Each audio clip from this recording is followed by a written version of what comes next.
Dan ketika mereka lihat bawah, lihat laut, lihat Pulau Moyo, langsung katanya si orang yang ditugaskan untuk memantau bilang, gila, darah gue berdesir nih, kira-kira kan. Terus tempat ini bagus banget katanya, ini kayak Eropa, kayak apa, bahkan mereka bilang ini bisa lebih bagus dari Mandalika. Assalamualaikum warahmatullahi wabarakatuh. Alhamdulillah, malam ini kita berkesempatan bersilaturahim dan berbincang-bincang dengan Gubernur NTB Dr. Haji Zulkifli Mansyah. Apa kabar Pak Gub? Sehat? Baik, sehat. Alhamdulillah. Nah, bincang kita malam ini adalah tentang MotoGP yang pelaksanaannya tinggal menghitung hari ini. Sesuai jadwal pelaksanaannya tanggal 18 ya sampai tanggal 20 Maret. Tinggal 1 minggu. Persiapan NTB sebagai tuan rumah seperti apa nih Pak Gub? Ya, alhamdulillah persiapan sesuai dengan rencana ya. Ini kita terus berkoordinasi dengan komandan lapangan yang ditugaskan oleh Pak Presiden khusus bekas Panglima TNI Pak Hadi. Beliau hari-hari memang berada di NTB. Saya kira ini keputusan yang sangat tepat dari Pak Presiden karena mantan Panglima TNI ini bisa punya akses ke tentara, ke polisi yang sangat cepat merespon kalau ada feedback dari masyarakat yang harus diselesaikan. Jadi kita hampir tiap minggu berkoordinasi setiap hari Selasa, Kementerian Pariwisata, Pak Hadi sebagai koordinator lapangan, kemudian ITDC, kementerian-kementerian yang lain, Kementerian BUMN yang berpartisipasi, sehingga event besar setelah 25 tahun absen dari Indonesia ini, insya Allah tanpa halangan mudah-mudahan bisa kita laksanakan minggu depan, 18, 19, 20 Maret ini. Jadi ya didoakanlah semua mudah-mudahan sesuai dengan yang kita rencanakan. Semua persiapan termasuk tiket lancar, sudah sold out hari terakhir. Mudah-mudahan meriah sehingga event ini betul-betul sukses. Walaupun kita sudah mengantisipasi kalau ada kekurangan di sana sini, namanya juga event perdana. Tentu kita berharap bahwa masih 9 tahun lagi, ini akan 10 tahun. Dan salah satu syarat yang disampaikan oleh Dorna itu setiap tahun itu ada perubahan, peningkatan. Dan sudah beberapa catatan yang kita coba catat untuk perbaiki. Misalnya kursi yang mestinya bisa seragam warnanya. Kemudian ada tempat-tempat yang bisa dibikin lounge tertentu. Ya bisa di-upgrade tahun depan. Dan saya kira tiap tahun ini kan kita harus memanage harapan juga dari masyarakat karena nanti akan ada jenuh juga. Sekarang ini kan euforia karena baru pertama kali. Jadi tantangan kita dalam MotoGP ini adalah bagaimana meng-create satu hal yang berbeda tiap tahun.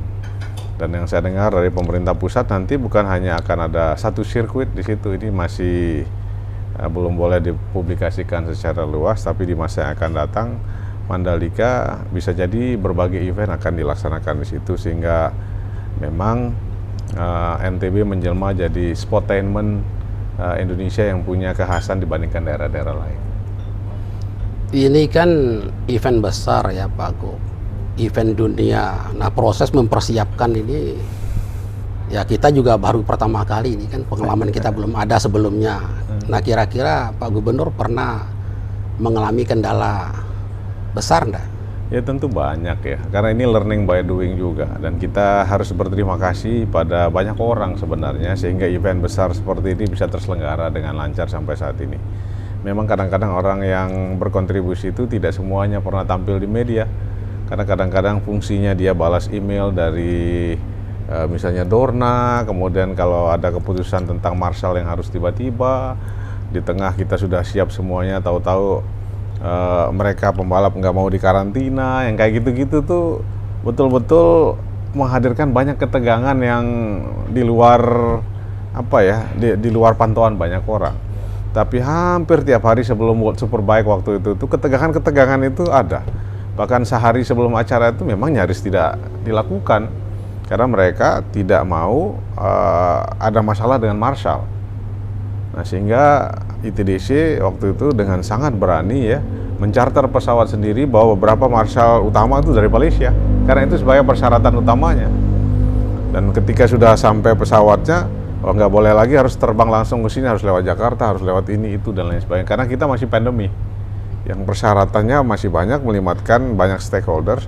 Oke, kalau nggak ada masalah, tapi kalau sampai ada klaster baru dan lain sebagainya, kita semua disalahkan. Jadi hari kedua misalnya tiba-tiba ada hujan, ada ini itu dan lain sebagainya. Jadi banyak sekali ketegangan-tegangan, makanya ketika dilepas startnya itu waktu itu alhamdulillah bisa terjadi ya.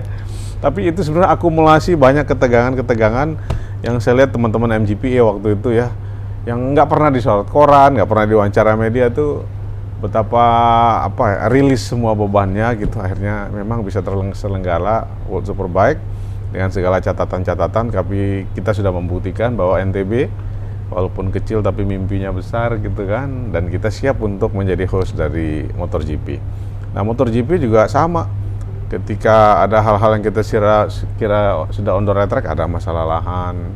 Nah, ini juga Pak Presiden pokoknya nggak mau ada kegaduhan, apalagi menyangkut lahan yang belum terbayar. Waktu itu Pak Kapolda, Pak Danrem berjibaku mendekati masyarakat supaya jangan ada kegaduhan yang nggak perlu gitu. Kita panggil, kita rapat maraton itu. Bagaimana pertanahan, benar nggak alas hukumnya, alas haknya. Karena memang ya ITDC bersikeras kalau sudah ada HPL ya namanya ya. Yaitu ya mereka kalau sampai itu lolos berarti mereka tidak mampu mempertahankan aset negara. Nah, Kementerian BUMN bersikeras. Untung kita punya kepala BPN yang sudah punya pengalaman, jadi sampai yang detail-detail tentang Lombok Tengah tanah itu beliau tahu, karena dulu pernah jadi kepala BPN di sana. Nah, kalau nggak ada begitu, nggak selesai-selesai. Dan setelah saya tanya-tanya ITDC misalnya, kenapa nggak mau menyelesaikan? Ya karena sedang corona, nggak punya sumber finansial misalnya, Bang. Nah, udahlah kalau gitu kita talangin dulu dari Bank NTB waktu itu kan, supaya semuanya lancar. Uang sudah ada segala macam, tapi Bank NTB tidak boleh oleh OJK. Nah, karena sekarang Bank NTB nggak bisa seenaknya mengeluarkan duit. Kenapa nggak boleh? Karena tidak ada dalam perencanaan Bank NTB sebelumnya. Nah, ini kita lobby lagi sama OJK-nya. Jadi banyak hal yang sebenarnya di luar skrip ya, tapi itu betul-betul menegangkan. Tapi hikmahnya karena banyak masalah itu kita jadi saling kenal, sering bertemu. Hampir tiap malam tuh Pak Iqbal waktu itu, Pak Kapolda luar biasa dengan timnya ya. Sampai malam-malam saya kira teman-teman kita dari polisi TNI hampir tiap malam melakukan pendekatan kepada masyarakat supaya masalahnya selesai dengan baik gitu. Tapi Pak Gubernur tidak sampai pada titik misalnya pesimis, patah semangat, karena memang jarak ya antara mulai dibangunnya sirkuit ini dengan pelaksanaan WSBK dan MotoGP kan tidak terlalu jauh gitu. Ya memang ya dari dulu kita sudah harapan itu yang bikin kita bergairah dalam hidup ya, sehingga alasan kita bangun pagi itu ada hal yang harus diselesaikan. Nah, setiap Pak Jokowi datang tuh pasti banyak masukan. Nah, kita sudah bangga bisa menyelesaikan bypass misalnya. Tapi setelah Pak Jokowi lewat, ada hal-hal yang belum kelihatan sederhana tapi itu kerja keras. Ini harus bangun jalan nih supaya tidak macet. Nah, bangun jalan Kuta Keruak itu kan nggak sederhana juga. Karena ITDC harus diganti lahannya. Nah, pemerintah pusat masa kita harus ganti lahan kita sendiri misalnya. Prosesnya lama. Nah, sehingga ini harus kerja sama PU, sama pemerintah pusat. Kita rapat terbatas dengan Kementerian Keuangan dan lain sebagainya. Jadi dinamikanya ini banyak, tapi dengan dinamika itu akhirnya kita jadi saling mengenal, Menteri Pariwisata, Menteri BUMN, Menko Perekonomian, teman dari macam-macam. Jadi kerja tim yang luar biasa, dan saya kira peran Pak Jokowi sangat sentral ya, bahwa beliau ingin membuktikan bahwa sangat mungkin ada destinasi beyond Bali yang bisa menjadi kebanggaan bangsa kita. Dan kebetulan NTB yang terpilih gitu.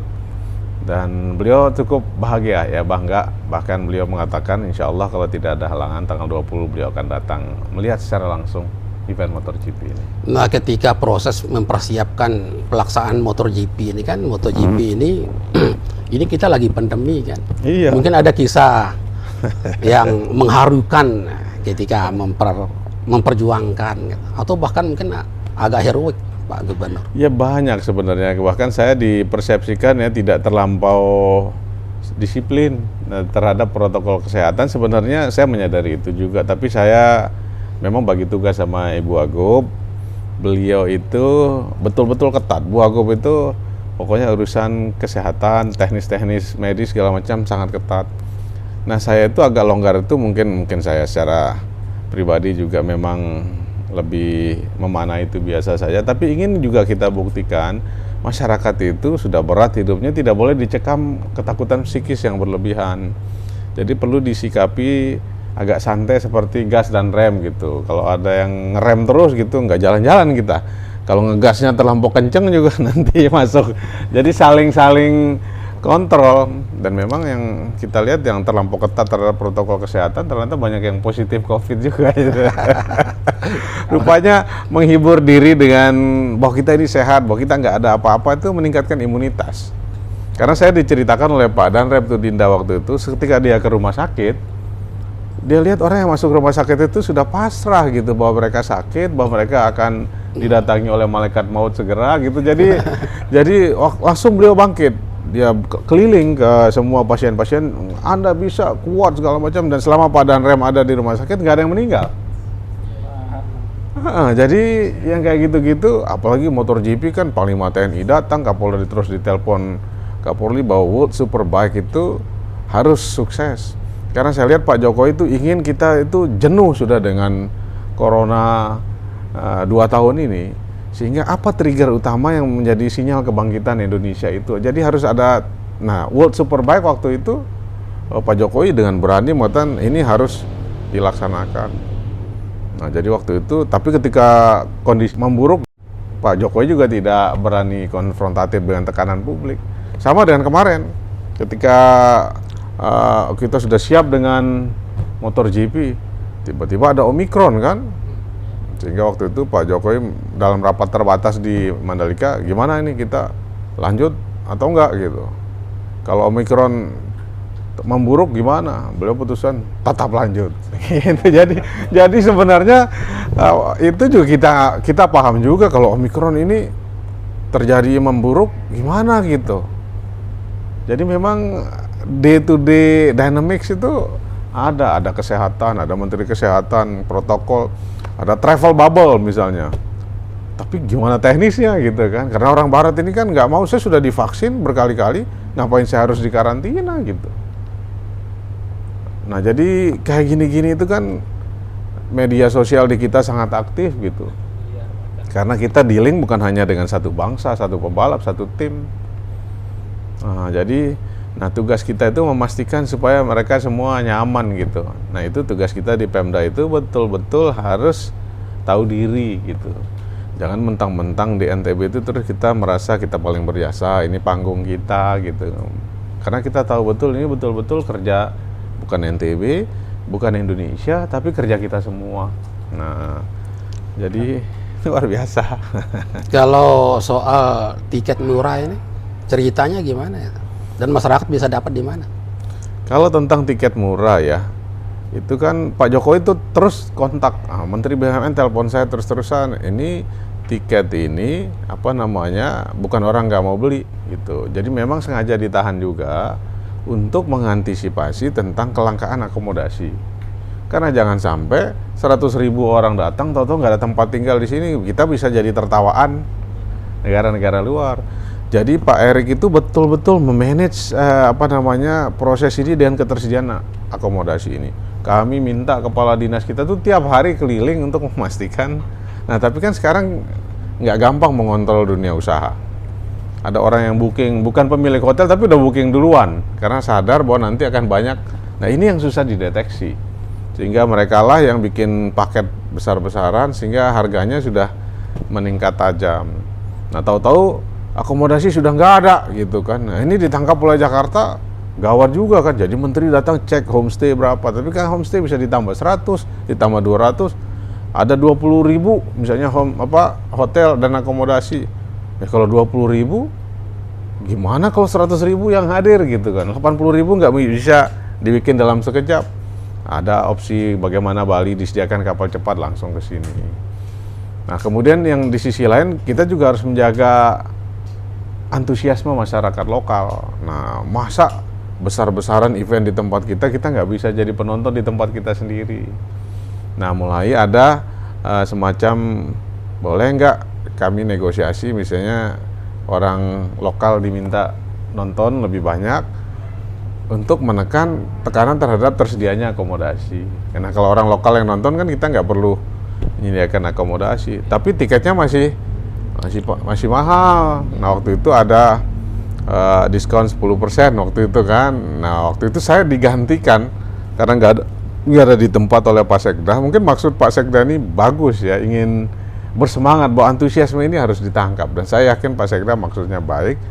Nah kalau misalnya segitu mungkin bisalah kita wajibkan ASN kita untuk beli untuk mensukseskan acara ini. Tapi kan akhirnya di berita yang dihadirkan di publik seakan-akan ASN NTB ini wajib, kan tentu tidak semua dan sedang motor GP sehingga jadi kontroversi. Padahal sebenarnya saat itu diskon yang disediakan 10%. Nah karena kita hanya punya kontrol terhadap ASN, mungkin yang paling cepat mungkin ASN bisa lah dihimbau untuk membeli tiket itu. Padahal pada saat yang bersamaan kita sedang negosiasi supaya diskonnya lebih besar, dan alhamdulillah kita dapat sampai 75-80% lah Bang Agus. Dan ini bisa dibeli di Epicentrum, bisa dibeli di JNI. Tadinya kita itu mau minjam duit dulu, kan Pemda misalnya mau ambil dulu gitu kan. Tapi nanti ada pertanyaan lagi kan, kok Pemda ambil duitnya dari mana lagi kan? Nah, kita mau pinjam Bank NTB suruh beli dulu, nanti kita suruh jual. Nah akhirnya udahlah BUMD kita aja, misalnya JNE, NTB Mall dan lain sebagainya. Dan alhamdulillah sekarang 10.000 itu sudah mulai laku, bahkan relatif habis gitu. Bahkan ada juga yang diprioritaskan untuk pemilik lahan. Nanti kita coba cari ya. Kemudian para tuan guru, tokoh-tokoh masyarakat, tokoh agama ya. Nah cuman sudah dapat itu, insya Allah dapat. Nah setelah kita lihat, waduh ini nggak ada atapnya, gimana kalau tuan guru, tokoh masyarakat hadir di tempat yang tidak ada atapnya lagi. Jadi ketegangan itu sudah ada tiket, ternyata setelah kita lapangan, ya udah ini masalah lagi nih kan, jangan sampai dianggap pelecehan gitu. Kenapa orang lain di VIP, tuan guru harus padahal tiket yang tersedia cuman itu, yang kayak gitu-gitu Bang Agus. Sebenarnya ketegangan-ketegangan itu udah selesai satu, muncul lagi, selesai satu, muncul lagi. Tapi ada satu hal yang sering saya temukan kalau mengobservasi pendapat masyarakat tentang MotoGP, yaitu ada satu kata, kebanggaan. Nah, sepenting apa MotoGP ini dalam membangun kebanggaan kolektif kita? Ya mungkin yang dari dulu ya, mungkin kita itu senang karena mungkin pengalaman di Jakarta ya. Kemudian kita kuliah juga di universitas yang besar yang jadi replika Indonesia, itu kita sadar betul bahwa orang-orang NTB ini tidak kalah dengan saudara-saudara kita yang berasal dari seluruh Indonesia, bahkan dari seluruh dunia. Nah kesadaran ini yang perlu dibangkitkan. Jadi ketika kita bikin JPS Gemilang, kita kirim beasiswa ke luar negeri itu bukan nggak ada yang nyinyir, kita sadar betul setiap perubahan itu pasti ada gaduh-gaduh lah. Tapi kita yakin, kita ingin buktikan bahwa anak-anak kita bisa gitu.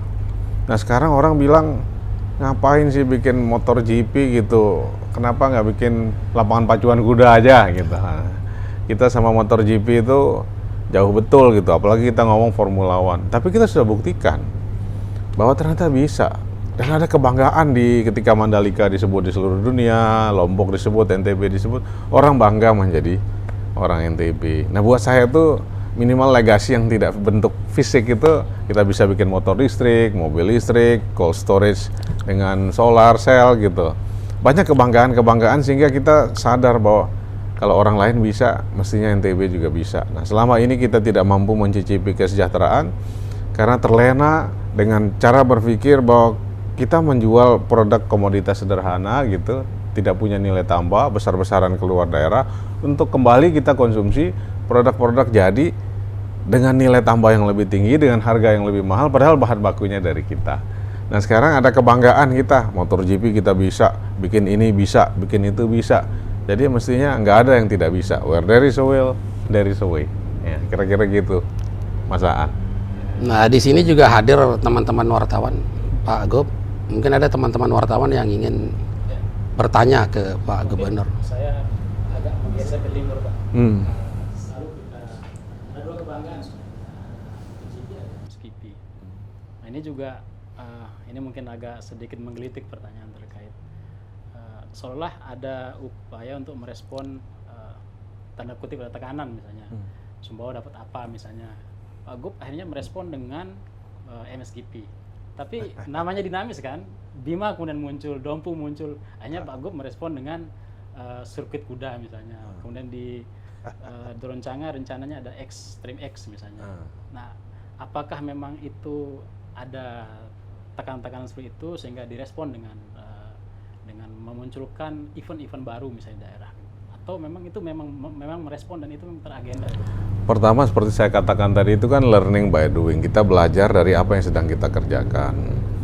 Nah saya mendampingi Pak Menteri, berbagai menteri ini kemarin tuh. Misalnya Menteri PU, lihat bypass sudah bagus. Mas bagus nih kalau misalnya hijau tengahnya itu seperti Singapura penuh dengan bougainville, langsung perintahin anak buahnya bikin itu. Nah kemarin semua betapa banyak hal bisa dilakukan dengan kehadiran banyak pejabat utama Indonesia datang ke sini. Dulu Pak Jokowi misalnya nggak pakai DED, nggak pakai apa, saya mengatakan waktu itu bagus kalau ada bypass langsung untuk mempermudah logistik, dibangun itu. Dan ketika kita bagus kalau bikin hutan yang ada di sekitar Mandalika itu hijau, dibikin hijau.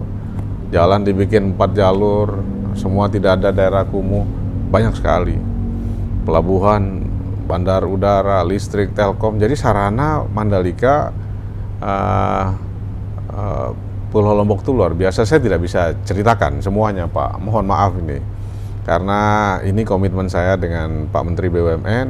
Kita setelah MotoGP ini akan berkunjung ke Silverstone dan berbagai tempat di seluruh dunia itu untuk bagaimana menjadi motor city. Jadi NTB ini betul-betul nanti menjelma menjadi bukan hanya satu sirkuit rencananya, tapi menjadi cake-nya bisa aja dipecah-pecah Bang Agus. Jadi nanti itu kan sekarang 1000 hektar, bisa jadi nanti dipecah-pecah yang sangat dinamis gitu, sehingga detail plan-nya nanti kita kemudian setelah kita kembali dari studi banding itu akan punya gambaran yang jelas tentang bagaimana kita mengelola sportainment di Lombok ini menjadi luar biasa. Nah sebagai orang NTB tentu kita kalau Lombok ini terlampau kencang berlari, ada pulau seberang yang tertinggal, pasti ada social tension, ada tensi sosial yang harus dikelola dengan baik. Nah ini learning by doing juga. Ketika kita berinteraksi dengan MotoGP, kita terpaksa berinteraksi dengan komunitas internasional. Nah ternyata di situ ya kita kenal ada event bukan hanya MotoGP. Ternyata ada mini MotoGP, ada MXGP, ada Extreme X, banyak sekali. Karena mereka sudah melihat Mandalika is a global brand, mampu menjadi tuan rumah atau host dari international event dengan sangat baik, sangat indah. Jadi menjual atau memasarkan Lombok kepada international audience itu jadi lebih gampang. Nah waktu itu memang hampir saja MXGP itu dilakukan di Selaparang di Lombok. Karena kalau dilaksanakan di Lombok, itu tantangannya sudah bandara sudah siap, pelabuhan sudah siap, logistik siap, apa-apa sudah siap, all infrastructures itu siap. Tapi saya berpikir kalau ini bisa dipindahkan ke Pulau Sumbawa, akan mengakselerasi pertumbuhan ekonomi dan perubahan sosial yang ada di Pulau Sumbawa. Jadi tutup mata tuh tengah malam saya mengadakan conference dengan apa namanya? Dengan Infront di Monaco. Dia di Monaco, dia malam di sana, kita di tengah malam di sini. Ya saya yakinkan bahwa kita siap gitu. Ditanya tentang fasilitas ini itu saya bilang siap aja. Jadi siap aja. Kesehatan harus kelas 1, kelas A siap. Nah, bandara bisa didatangi oleh apa namanya badan berbadan besar. Ya, siap berbadan aja. Besar gitu. Kemudian listrik nggak boleh mati. Siap aja semua. Telkom harus cepat uploadnya gitu.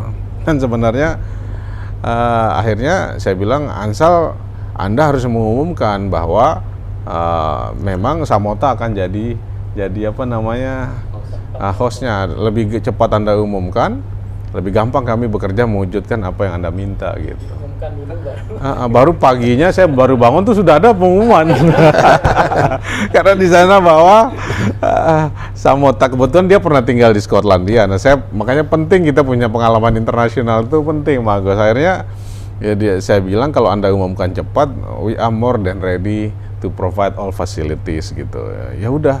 Akhirnya tahu-tahu sudah bikin geger kan, tiba-tiba ada di Inggris, di Argentina, di ini itu, tahu-tahu ada Samota sendiri kan.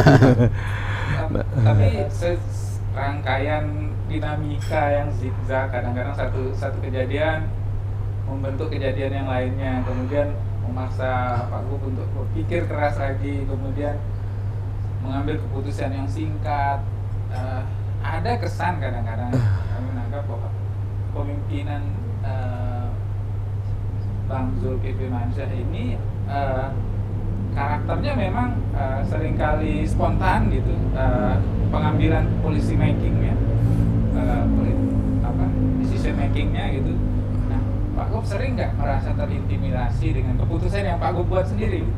Ya, kita sudah biasa begitu ya, karena memang ekspektasi itu kan harus dikelola juga. Kalau pembangunan yang reguler biasa saja tanpa gubernur pun asal nggak ada yang ganggu tuh jalan sendiri. APBD kita tiap tahun tuh sudah alokasinya sudah jelas lah. Asal kita nggak cawe-cawe, nggak macam-macam tuh jalan sendiri. Jadi autopilot sudah. Jadi tugas pemimpin ke depan kalau sekedar bisnis as usual duduk di kantor, datang jam 8, pulang jam 5. Ya enggak Pak, udah terima tapi ya gitu-gitu aja.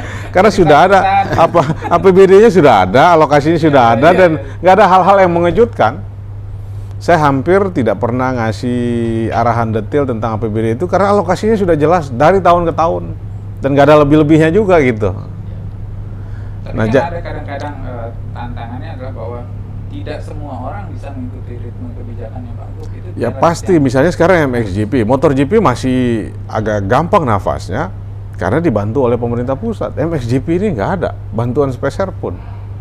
Itu mungkin Tapi karena kita punya kawan, punya apa, karena kita ada keyakinan kita bisa gitu. Kecuali ya tentu kita bukan nekat juga. Karena kan untuk ketika jadinya infra itu kita harus bayar. Nah, kita bayar hampir 45 miliar itu. Dan itu bukan pakai dana negara, Bang. Iya kan? Nah, setelah kita lihat lahan, makanya panitia infra itu yang mau lihat motocross itu karena nggak enak aja sama gubernur. Itu sudah penetapan lokasinya itu sudah di Selaparang. Tapi saya bilang, saya tahu Anda sudah putuskan itu gitu kan. Tapi coba jalan-jalan ke Sumbawa gitu kan. Nah, jadi ada seni juga.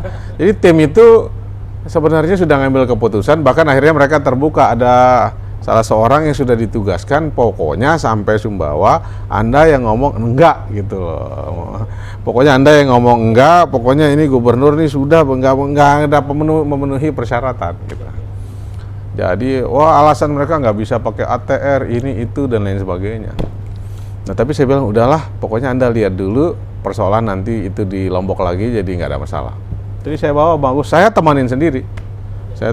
Beriku mereka mendarat, mereka tidak masuk ke kota, langsung ke Samota. Langsung ke Samota, naik ke bukit itu, langsung melihat laut, melihat pulau. Saya supirin sendiri juga. Saya supirin sendiri juga. Saya supirin sendiri. Nah, saya supirin sendiri, terus bawa langsung ke bukitnya Pak Ali BD itu. Dan ketika mereka lihat bawah, lihat laut, lihat Pulau Moyo, langsung katanya si orang yang ditugaskan untuk memantau bilang, gila, darah gue berdesir nih, kira-kira kan. Terus tempat ini bagus banget katanya, ini kayak Eropa kayak apa, bahkan mereka bilang ini bisa lebih bagus dari Mandalika, sampai ngomong begitu dia. Sehingga mereka saling lihat-lihat, ini gila nih sini bagus gitu. Tapi kan mereka sudah kadung ini, tapi dari seaside itu mereka udah ngeliat seaside itu di luar bayangan mereka. Bayangan mereka tentang Sumbawa itu tentu sapi berkeliaran, pokoknya horror story lah. Jadi bayangan mereka tuh udah pas lihat seaside itu kan kelas 1. Nah, langsung setelah itu saya nggak suruh lama-lama mereka di seaside. Saya ajak nyebrang ke Amanwana, ke Pulau Moyo. Setelah lihat Amanwana, makin kaget lagi kan. Waduh, di sini ada, wah, kenapa baru di sejak saat itu mereka langsung video call ke ke luar negeri ke pembalap, langsung this is Somota, this is Sumbawa. Nah, semua pembalap-pembalapnya bilang, nah itu baru sirkuit di situ. Kalau yang di Selaparang itu flat gitu. It's another flat circuit. Nggak menantang katanya. Kata mereka kalau begitu sini aja gitu kan. Nah, akhirnya itu merubah cara berpikirnya. Tentu tantangan berikutnya karena dilihat hotel masih belum ada, ini itu dan lain sebagainya. Nah, gimana caranya? Saya telepon Menteri Perhubungan malam itu juga, ngawang Menteri Perhubungan, Bang, segera datang ke Sumbawa cek overlay-nya. Beberapa saat kemudian Menteri Perhubungan datang. Malam itu di depan mereka supaya meyakinkan bahwa kita serius. PLN direkturnya ditelepon, listrik nggak mati nggak? Siap. PLN nggak mati. Telepon direktur Telkom, Telkom siap bantu, siap. Dan mereka udah bekerja sekarang Telkom itu semua. Jadi semua mereka akhirnya yakin bahwa bisa mungkin. Nah, nanti top raiders-nya nginap di Pulau Moyo, kemudian mereka bisa datang dengan cruise yang mahal ke Samota. Dan saya lihat itu luar biasa. Saya tanya Dr. Jack, bisa nggak rubah sulap rumah sakit itu jadi tipe A? Siap, bisa katanya kan. Jadi saya punya ada beberapa kepala OPD saya ini memang benar-benar eksekutor andal gitu. Pokoknya bisa aja semua, pokoknya grupnya bisa aja semua. Dan ternyata memang bisa. Akhirnya rumah sakit nanti tipe A-nya itu yang tadinya hadir di Mandalika ini kan masih knockdown, bisa dipindah ke sana gitu. Jadi karena fasilitas rumah sakit yang di Mandalika ini bagus yang di sirkuit itu, bisa dipindahkan. Nah, akhirnya misalnya tinggal masalah kan kita harus bayar dulu ini itu. Nah, Pemda Sumbawa juga ternyata tanah Pak Ali BD yang bagus sekali itu lokasinya itu punya orang itu kalau mau pakai gitu kan. Tapi kan kita jadi mikir kalau itu masih tanah swasta susah kita narik bantuan pemerintah kalau masih tanah swasta. Alhamdulillah Pemda Sumbawa punya itikat baik sebagai penyedia lokasinya nanti, penanggung jawab lokasinya. Tapi selalu ada ketegangan. Nah, mulai muncul ketika ada event internasional, mulai muncul pemilik yang aku pemilik asal tanah sebelumnya lagi. Nah, itu urusan Pemda Sumbawa lah itu. Nah, mulai juga ada masalah udah ditanam jagung, sedangkan kita mau bikin sirkuit segala macam. Nah, ganti ruginya ternyata mahal juga kan. Nah, dan ini menarik karena nanti Pulau Sumbawa itu, karena di Pulau Moyo itu nanti trigger awalnya itu kan sebagian besar walaupun wilayah Kabupaten Sumbawa, tapi mayoritas yang tinggal di Pulau Moyo itu berasal dari Bima. Dan nanti saya baru ketemu ketika kita jalan ke bagian utara, di ujung itu ternyata dekat dengan Pekat itu sangat dekat. Jadi nanti banyak, bahkan kita lihat bahwa semua geng-geng ini kan saling mengenal. Wah, setelah melihat eksotisme alam yang luar biasa, oh kita bisa bikin ini saja. Pokoknya ada event gitu kan, namanya misalnya mini MotoGP, 5 seriesnya kita bisa bikin di Bima gitu. Udah siap. Pokoknya 5 mini series mini MotoGP. Jadi mini MotoGP itu pembalap junior. Itu akan dibikin serinya 5 di Bima, asal lu punya uang 17 miliar. Oh, ini mikir lagi kan, 17 miliar gitu kan. Jadi sebenarnya kalau ada uang bisa. Nah, kan mestinya dicari saja pengusaha yang kalau dikasih tahu pertimbangannya itu dia bisa cari sponsor segala macam. Kalau dia dapat sponsor 25 miliar, dia sudah untung sebenarnya. Jadi mengenalkan anak-anak muda kita terhadap lingkungan yang baru, karena yang mengelola international event di sini itu anak-anak muda. Tapi mereka rata-rata punya pengalaman internasional. Nah, ini yang harus hijabnya ini harus dibuka tabirnya sehingga anak-anak kita itu punya akses terhadap informasi itu semua. Nah, sehingga Sadikin Aksa misalnya, anak muda jauh lebih muda dari saya, Bang Agus. Mungkin umurnya sekitar awal 40 kalau nggak salah. Nah, dia karena pernah punya pengalaman internasional jadi ngerti community-nya gitu. Karena komunitas motor otomotif di NTB ini luar biasa besarnya. Nah, mudah-mudahan ada respon tentu karena keinginan publik, tapi juga dengan seiring berjalannya waktu ini kita menemukan informasi-informasi baru. Dan kalau kita pas masuk pintunya itu ya banyak sekali aktivitas yang memungkinkan kita untuk berinteraksi dengan audiens yang lebih luas. Nah, ini juga menghadirkan satu kesimpulan buat saya, betapa sebenarnya daerah itu bisa dibangun cepat dengan berkolaborasi dengan event-event besar. Nah, jadi kalau tadi para bupati, wali kota, gubernur pingin santai-santai aja dengan APBD sih, ya bisa aja Bang. Tapi nggak ada hentakan-hentakan bikin dakdikduk juga. Ini MXGP misalnya harus nyari dana misalnya 100 miliar. 100 miliar kan kalau orang nggak punya, menganggap itu besar kan, tapi saya pikir Itu deposit ke ke penyelenggara ya. bukan penyelenggara, hosting fee-nya ada, tapi kan total nilainya. Tapi kan kalau kita, teman kita banyak gitu kan, kalau perusahaan ini nyumbang 1 miliar satu saja 100 sudah selesai itu sebenarnya. Dan teman kita kan banyak bagus. Dan pengalaman dari MotoGP kalau sudah jalan, nah sekarang misalnya Pertamina bayar 150 miliar, Mandiri bayar 15 miliar setahun, ini itu banyak. Karena orang nggak tahu aja pintunya. Nah mudah-mudahan dengan semakin banyak pintu yang terbuka gitu kan, makin banyak hal-hal yang bisa dikembangkan dari daerah kita ini. Jadi bukan hanya MotoGP, bukan hanya World Superbike, bukan hanya MXGP, tapi Extreme Sport. Bahkan menurut saya itu daerah kita ini terlampau indah untuk tidak dieksplor dengan cara yang benar gitu. Mungkin ada lagi yang ingin bertanya ya. Balik ke MotoGP. Dengan adanya sirkuit Mandalika dan MotoGP, Presiden kan semakin sering sini gitu. Sering sekali sini. Saya nggak tahu berapa kali dia kesini. Saya punya teman dari luar daerah ini yang bertanya bagaimana Gubernur NTB cara berkomunikasi dengan Presiden, sehingga Presiden kok jatuh cinta kepada NTB, pada Lombok gitu. Oke, kalau gitu saya coba tanyakan beliau nanti kalau gitu.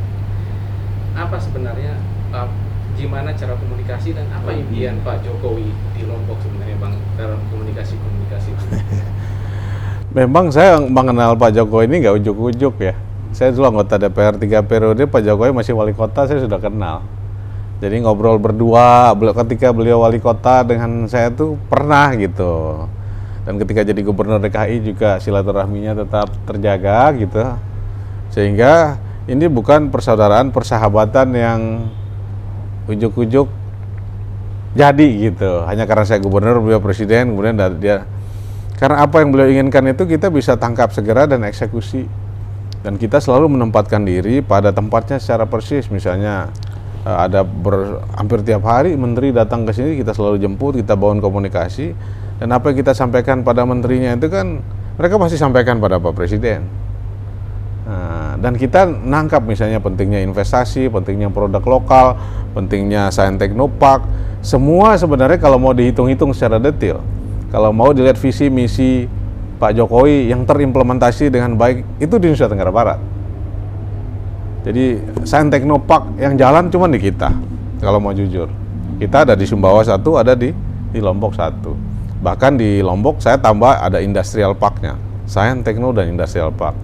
Bagaimana menggesa investasi misalnya, itu di kita juga. Jadi apa yang ingin disampaikan oleh Pak Jokowi itu segera kita tangkap. Dan tujuan saya ke sini sih supaya beliau datang ini nyaman dan senang aja gitu, bisa balap pakai motor gitu, senang juga beliau. jadi senang kita bikin Pak Jokowi senang. Jadi bukan persahabatan atau perkenalan yang baru-baru aja. Bahkan menurut saya ya, walaupun PKS waktu itu tidak mendukung Pak Jokowi, tapi secara personal komunikasi, bahkan beliau telepon, Mas gimana kabarnya, itu menurut saya tuh very personal. Jadi masih saya ingat itu bagus lah gitu. Ketika saya menang di sini tuh yang pertama kali ngucapin selamat tuh Pak Jokowi. Pak Jokowi yang ngucapin selamat Mas Jul gini gitu. Jadi nggak ada ruang buat kami untuk tidak berterima kasih pada sosok ini ya. Dan saya kira mungkin walaupun kita tidak berhasil memenangkan beliau di NTB, tapi apa yang diberikan itu luar biasa. Nah ini juga kita harus pandai berterima kasih, bersyukur bahwa kebaikan bisa datang dari mana saja, dari siapa saja. Dan kita ingin menghidangkan satu international event sukses.